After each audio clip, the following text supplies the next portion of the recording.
Okay.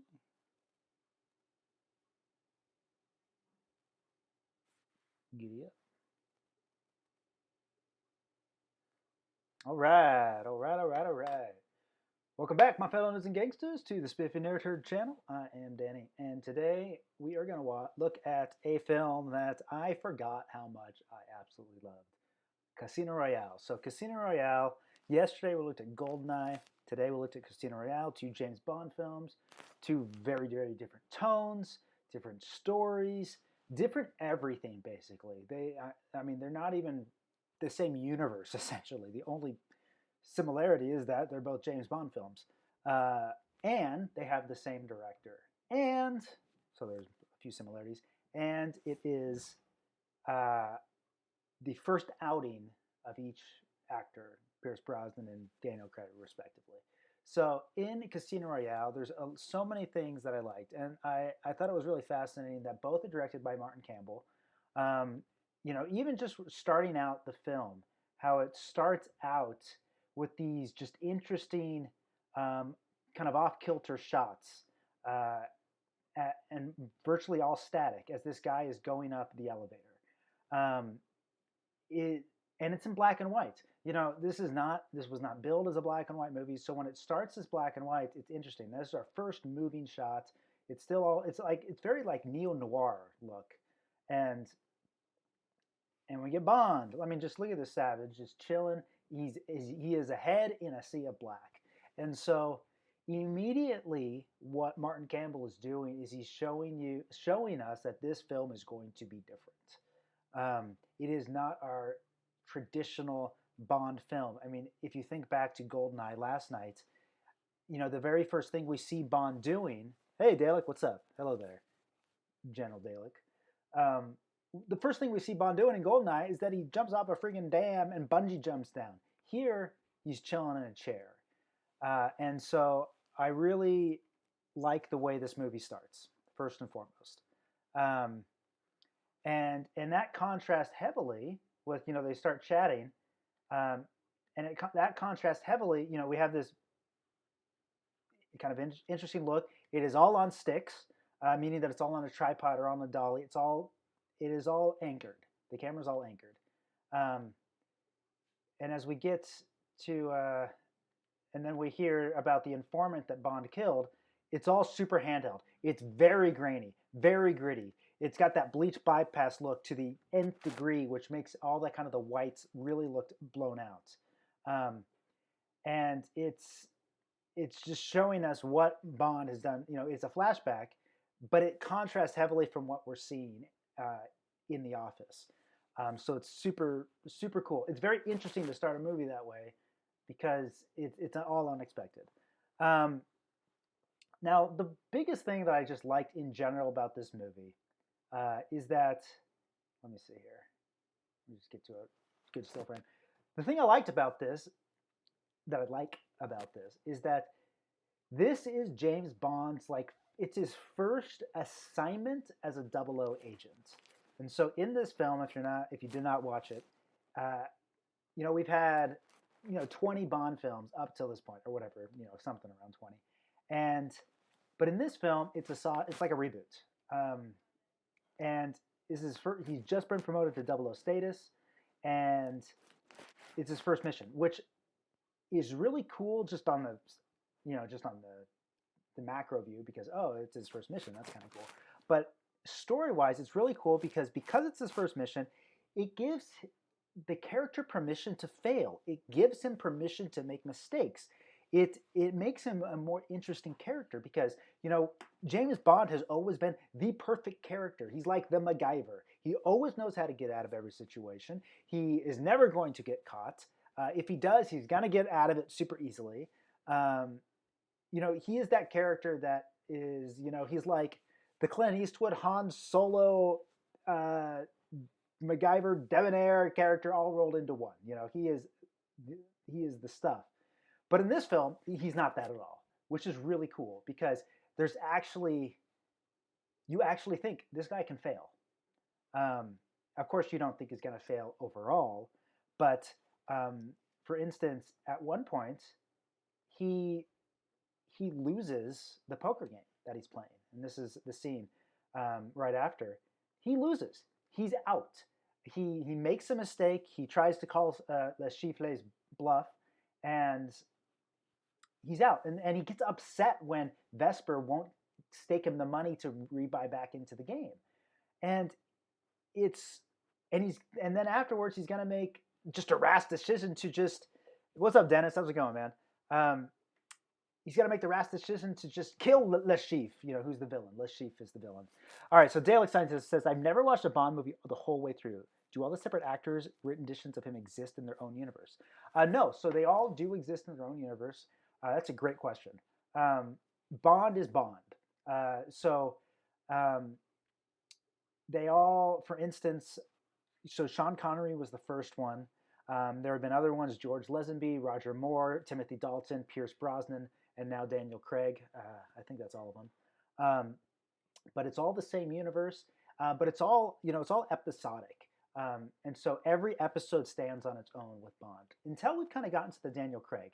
So like I said, Daniel Craig he's kind of rebooting it. And so to a degree, his version kind of is separate from all the other versions. I mean, you can make the argument that his just takes place before them all, but it kind of is separate. And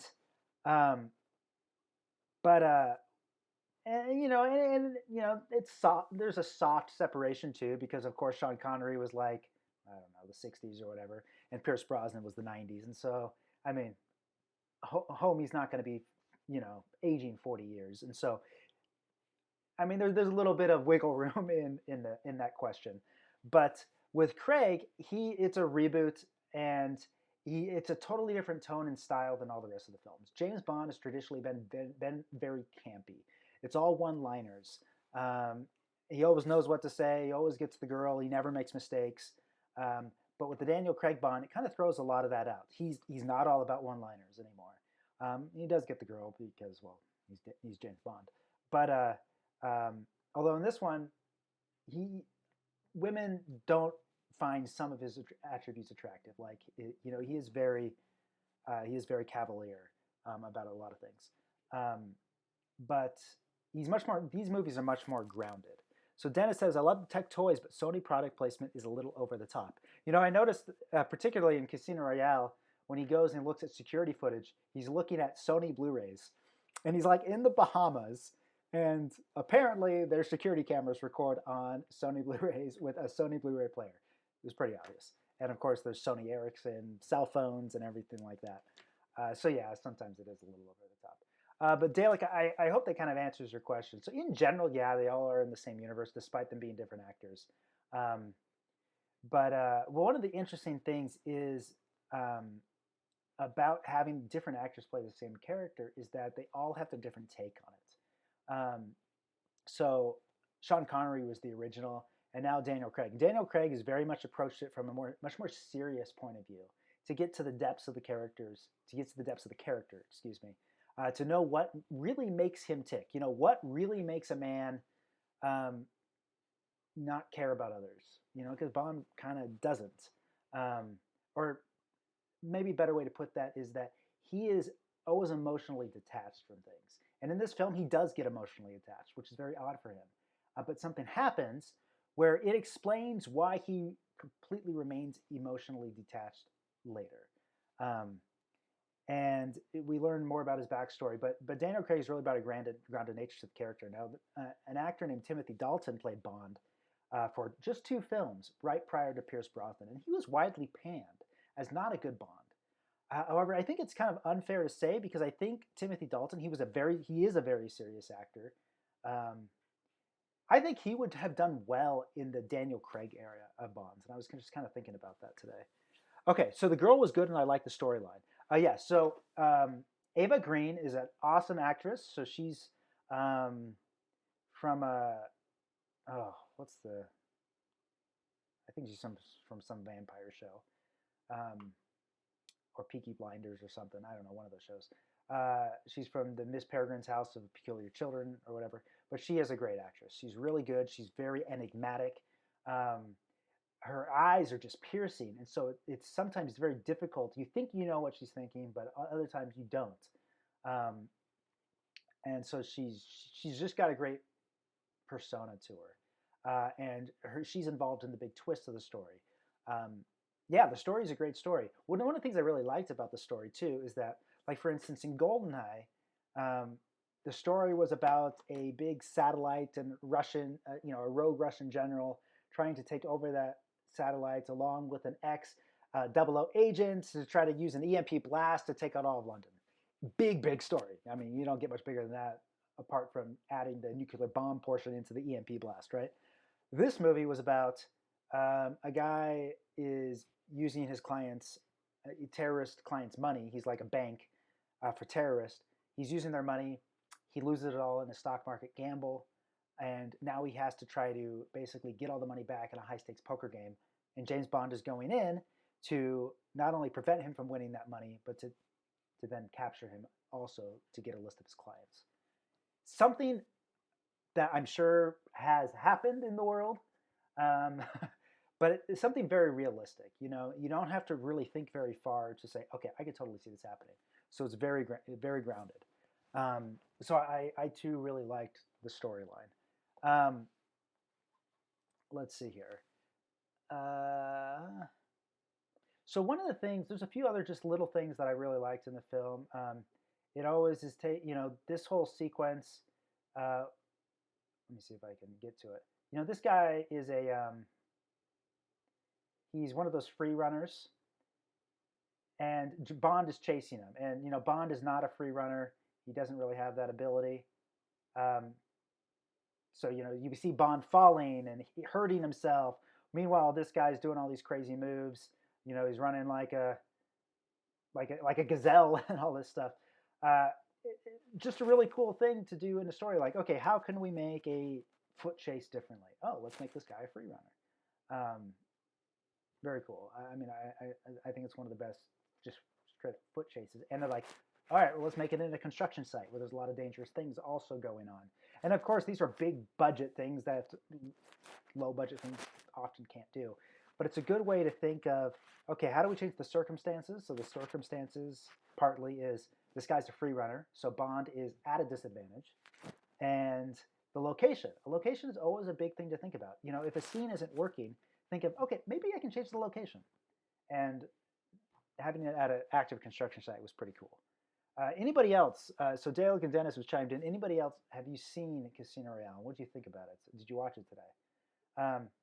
So later on, oftentimes we get, let's see here. When somebody's doing reconnaissance, we've all seen the scene of, okay, I got to get on the computer, I got to look for known associates, or we're going to get it in a briefing. His known associates are this man, this man, this man. This man died. This man's here. We've all seen that briefing scene. It's in Mission Impossible films, James Bond films. It's probably in a Phineas and Ferb episode. It's like, it's everywhere. But the way they do it in this movie is pretty interesting, where Bond, he's in the Bahamas. He's looking up a guy named Demetrius. But he uses M. He uses her. M is like the leader of MI6. He uses her username and password to access it all. And so as he's doing it, she's looking in to see what he's doing. Like, what is he doing? Why is he looking up these people? And then we kind of get a narration from her and her assistant. Oh, he's looking up the known associates. Well, why is he looking up that person? And so it's just a very interesting way to tell us everything we need to know. Like they're talking about, oh, Le Chiffre. Oh, okay. And they are giving us the backstories that we need in a very non-traditional way. And it doesn't feel like exposition. That's the key. It's so difficult in these movies when you have to give exposition. It's so difficult to not make it feel expositional. And exposition is when you are explaining things to set up the plot or to explain the plot. Exposition, explain, right? And the way they do it here, I was like I didn't remember them doing it this way, and it was pretty cool. So definitely watch the part. It's about 30 minutes in, but it's very cool. One of the most famous expositional scenes, possibly that I know of, is in Raiders of the Lost Ark, when the two government agents, they come to see Indiana, at the college, and they're talking about, Hitler's a nut for the occult. He just wants to find the Ark, and then Indiana Jones has to explain to them, well, why he wants the Ark. He's like, didn't you guys ever go to Sunday school? All right, fine, let me explain it to you. But because he's a college professor, it makes sense that he's going to give them a lesson.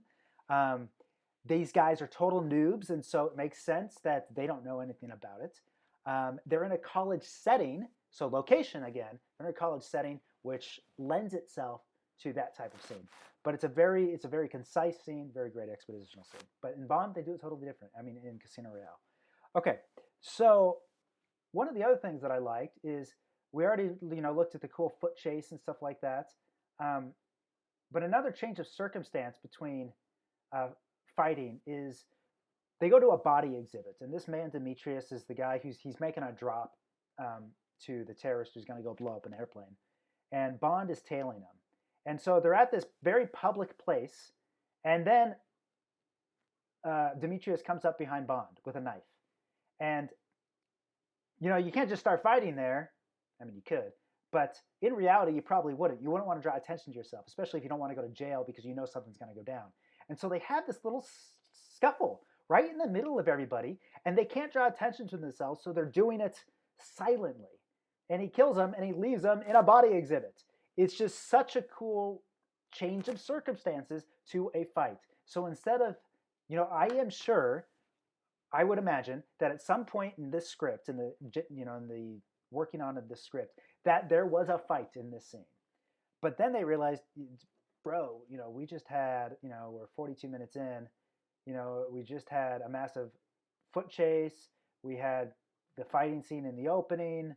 We had some poker, so things have slowed down. He just, made out with this guy's wife. But let's change things up because we're about to also go into a big car chase scene on an airport tarmac.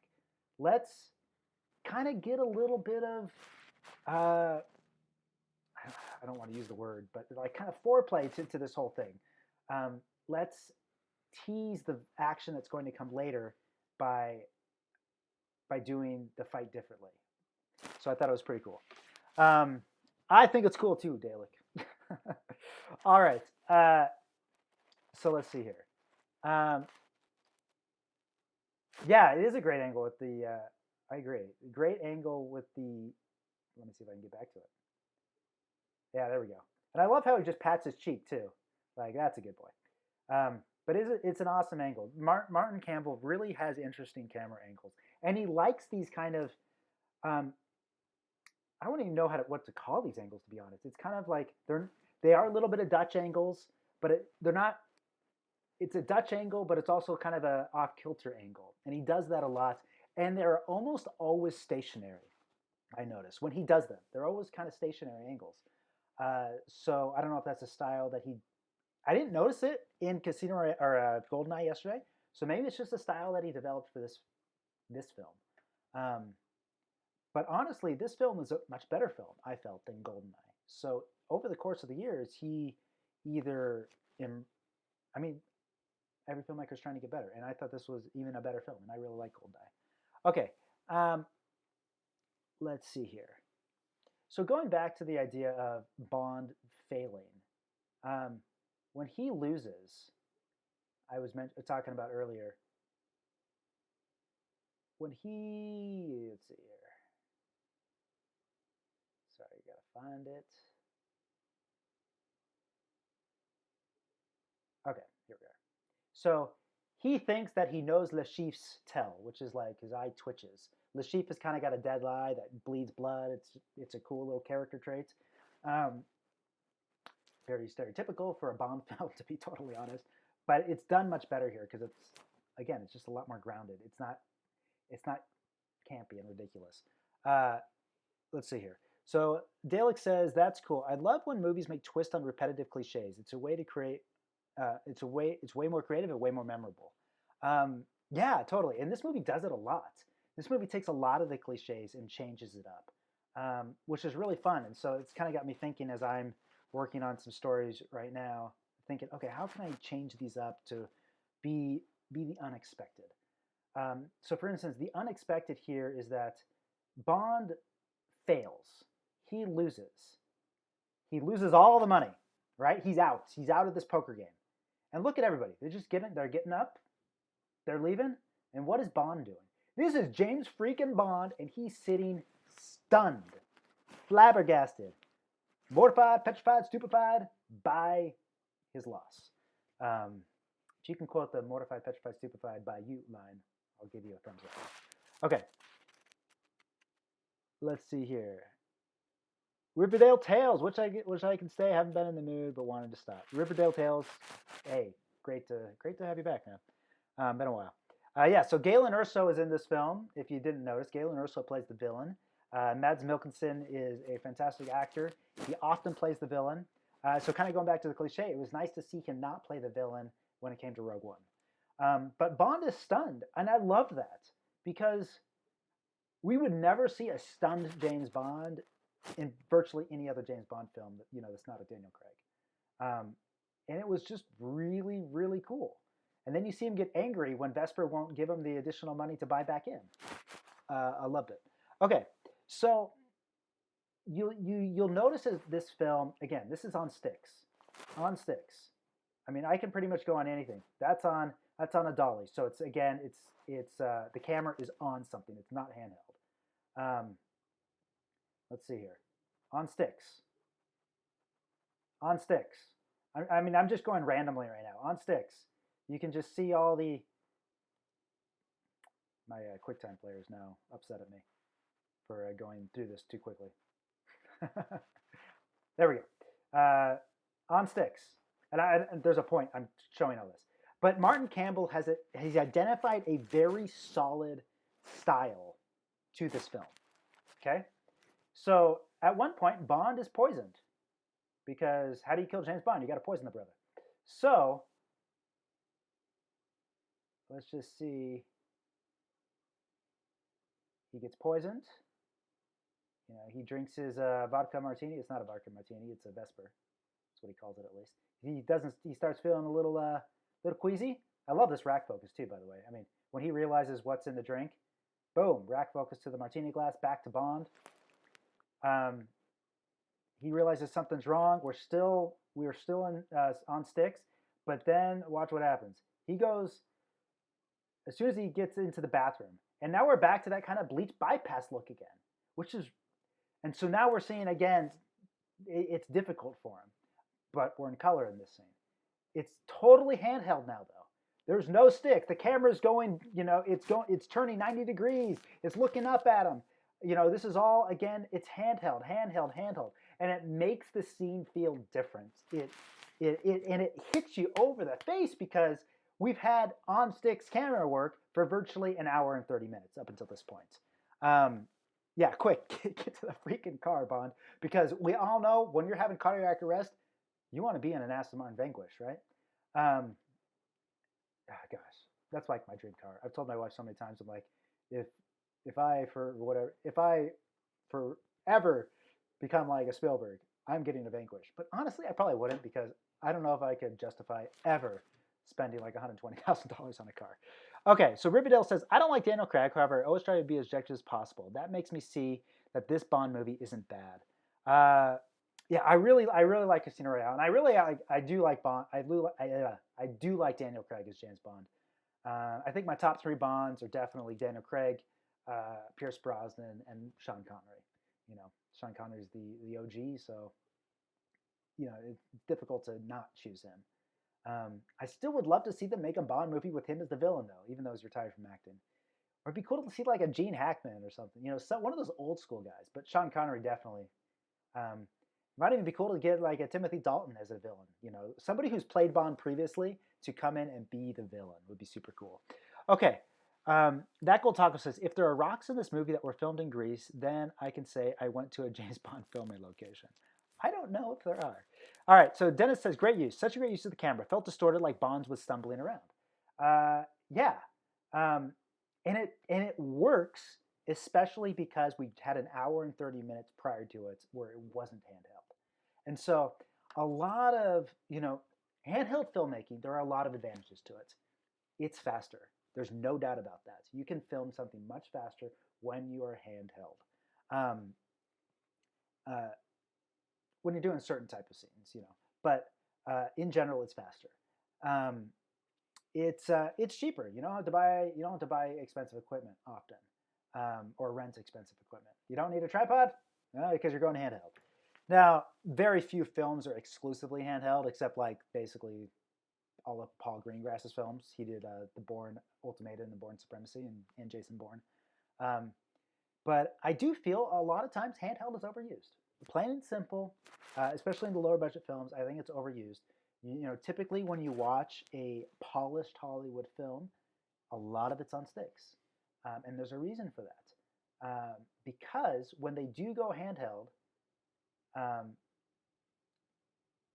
it hits you over the head more because there's that contrast in style, and the more contrast, the greater the contrast, the more sometimes jarring, which can be a good thing, and the more it sticks out to you, and the more it kind of interrupts that kind of the pacing, the visual pacing that you get, the editorial pacing, you know, whatever it might be.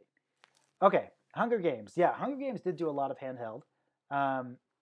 So when he's in the car and is recovering, it goes back to sticks. I think it does. So let's take a look here.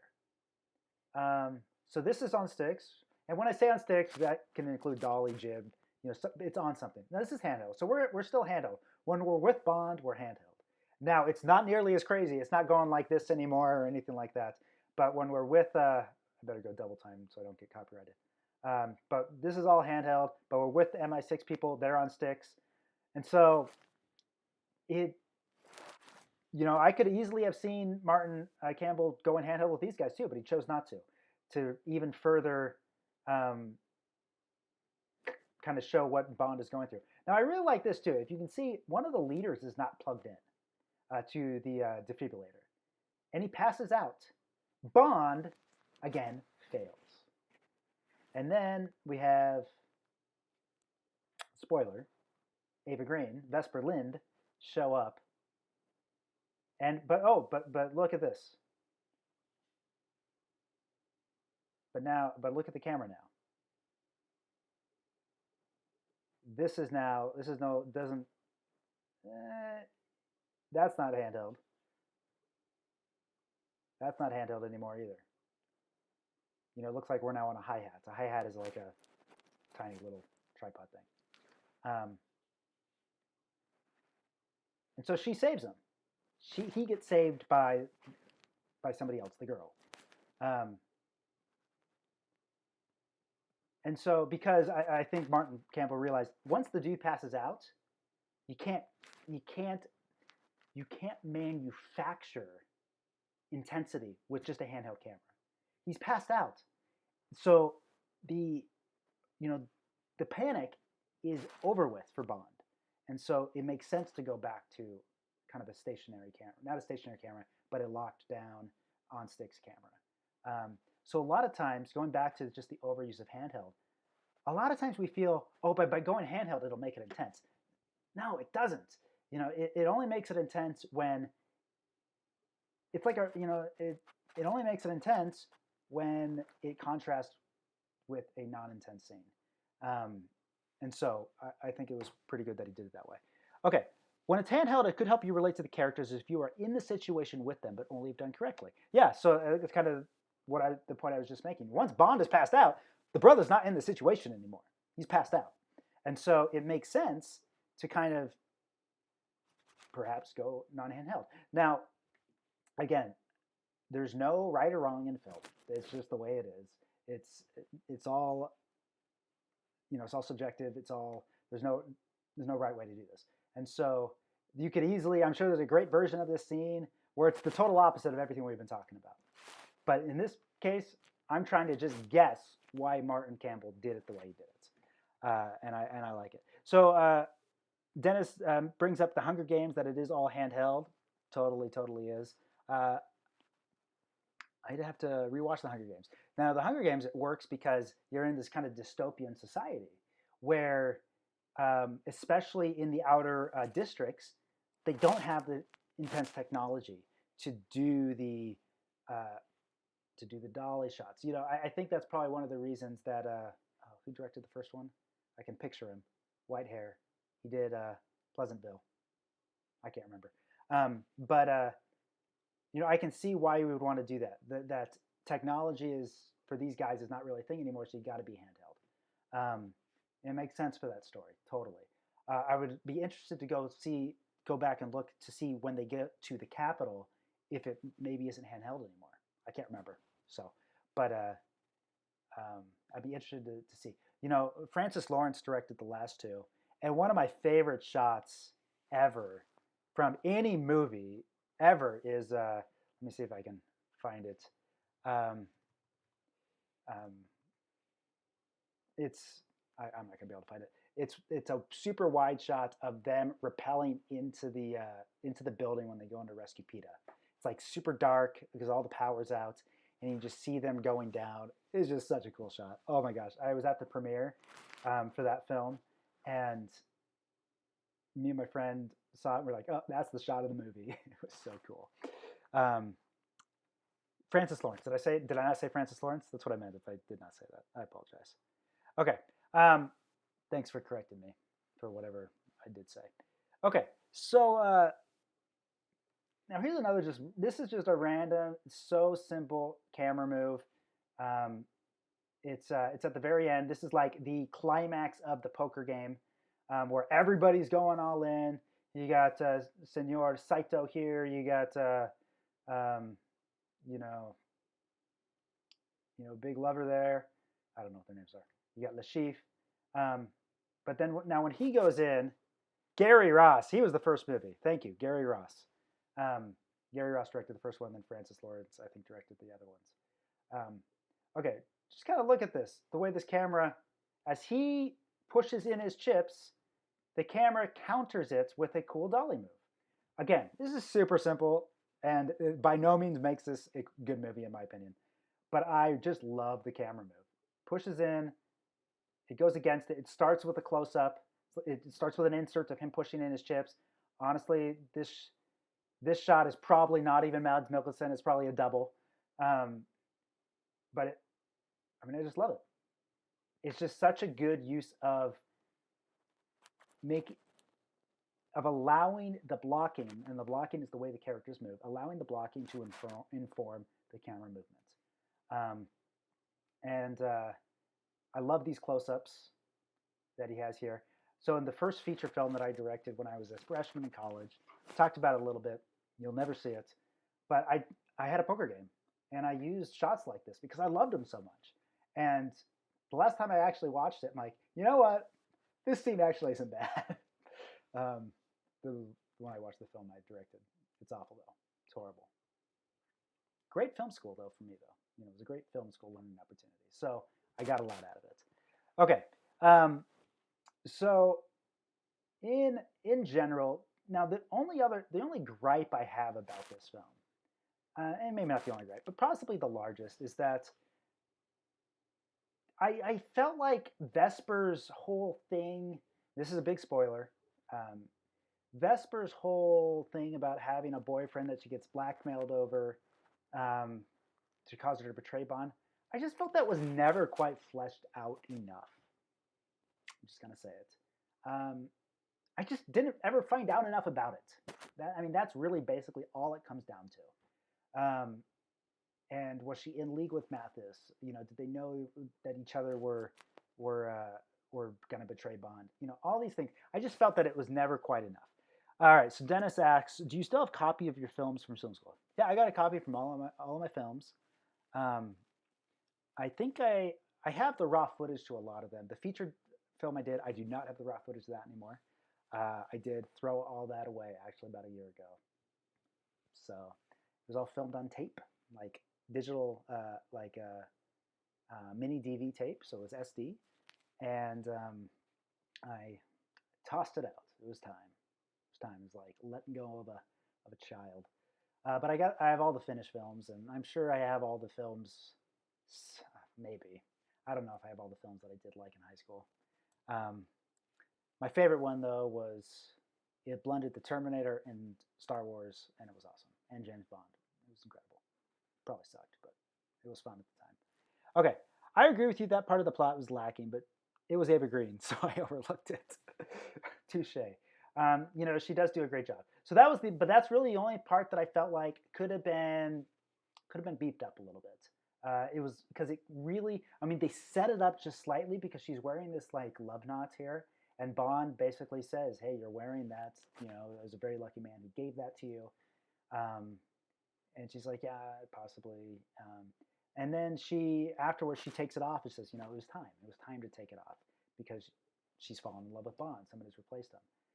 But then she betrays him. So it's like, was that a ruse? You know, does she ever really have feelings for him? I mean, it's kind of clear that she does, but does it overtake the feelings she had for her boyfriend that she was originally blackmailed over? All these questions that kind of are insinuated at, but never really answered. And I just felt that, you know what, that's a big part of the story. I would have liked to know more. It's entirely possible and probable that they did have all that stuff that they chose to cut out of the film because possibly it took away from Daniel Craig's or James Bond's um, decision as a result of that, because Bond essentially becomes totally devoid of all attachment and never will get in a relationship with anybody because of this. So that's kind of what it's trying to explain. In the old Bond films, Bond does have a wife who gets killed, I think, or something like that, and that kind of explains why he's never gets married again. And so here it's kind of that same thing, and it's trying to explain why Bond never has a lasting relationship from here on out, because he doesn't trust anybody anymore. He doesn't want to get hurt again, because you can tell he's hurt after she betrays him, and so it makes sense as a character. Is it a happy ending? No, not at all. But Bond is really not a happy. He's not a happy. I mean, he used to be when he was the campy James Bond, but now the James Bond is kind of a somewhat tortured individual. Um, but it kind of makes him more interesting. Okay, so those are my thoughts of Casino Royale. I really loved the film. Totally, honestly, makes me want to go back and watch the rest of Daniel Craig's James Bond films. I think I only saw Quantum of Solace once. I didn't really care for it, but I kind of want to go see it again. But I want to go back and watch them. It's really got me stoked for No Time to Die. I think it's going to be a great film. I have loved Spectre and Skyfall. I really have. I loved them. Walks Away Brooding. That's James Bond for you. Or walks. Typically, it's before it was lying down with a bottle of champagne and some random the Bond girl. So I'm excited to see the next iteration of the Bond films. But if you have not seen these two films, I highly recommend watching them back to back and just seeing the totally different directorial styles, despite the fact that it is the exact same director, because it's fascinating. It really kind of has taught me that for a director, you meld yourself to the story you were telling. You find what you love, and you just go with that like it's nobody's business. I was talking to somebody yesterday. I was talking to Jaden. He's sometimes on these chats, and we were talking about some projects that I've worked on, and you know they may not be the best projects in the world, but you just try to make it the best you can. But with these projects, the James Bond projects, they're good just to begin with.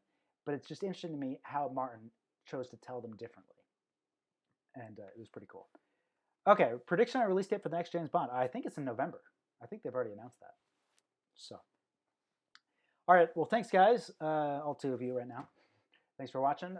Always appreciate it. So tomorrow, I did change it up a bit. Tomorrow, we're just going to do Clone Wars episode 10.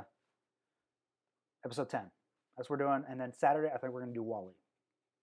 So, and then we'll hit a few more Pixar movies in the next week with some other things and probably Inception and stuff like that. Because it looks like this virus lockdown is just going to keep going. So we're going to watch basically every movie in the world. So, but thanks again for joining, guys. I look forward to watching Clone Wars here soon and talking about it with you tomorrow. So, oh, but will it stick? I hope so. Oh gosh, I hope so. I hope more movies don't get pushed back. It better release on November 25th. So, all right, guys. Thanks, Dennis. Thanks, the other viewer, whoever's still on. I don't know if it's Dalek or that cool taco, but thanks always for joining. I always love it. So, remember to stay spiffy and don't do anything I want to do twice.